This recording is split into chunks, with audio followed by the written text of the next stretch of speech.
அனைத்து இந்திய அண்ணா திராவிட முன்னேற்ற கழகத்தில் வர இருக்கிற இந்த 2026 தமிழ்நாடு சட்டமன்ற தேர்தலுக்கான விருப்ப மனு கொடுக்கலாம் என்கிற அறிவிப்பு வெளியிடப்பட்டு கடந்த 15ஆம் தேதியிலிருந்து இன்றைக்கு தேதி 23 இன்றைக்கு வரைக்கும் இது தொடர்ந்து நடைபெற்றுக் கொண்டிருக்கிறது.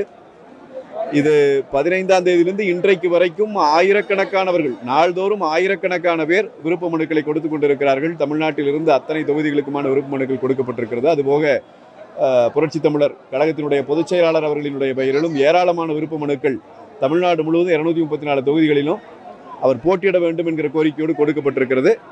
இன்றைய தினம் நானும் அதில் என்னுடைய விருப்ப மனுவை கொடுத்திருக்கிறேன். அண்ணா திராவிட முன்னேற்ற கழகம் எவ்வளவு எழுச்சியோடு இருக்கிறது, 2026 புரட்சி தமிழர் எடப்பாடியார் கட்டாயம் முதலமைச்சர் ஆவார் என்பதை இந்த கூட்டம் நமக்கு கட்டியம் கூறிக்கொண்டிருக்கிறது. அந்த அளவிற்கு கழகத்தினுடைய தொண்டர்களும் நிர்வாகிகளும் அலையலையாக விருப்ப மனுவை கொடுத்து கொண்டிருக்கிற காட்சியை பார்க்கிறோம்.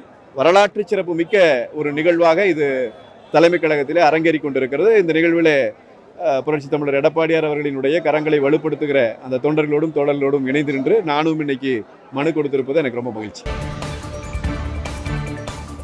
செய்திகளை உடனுக்குடன் தெரிந்து கொள்ள நமது அம்மா இணையதள தொலைக்காட்சியை சப்ஸ்கிரைப் செய்து அருகில் உள்ள பெல்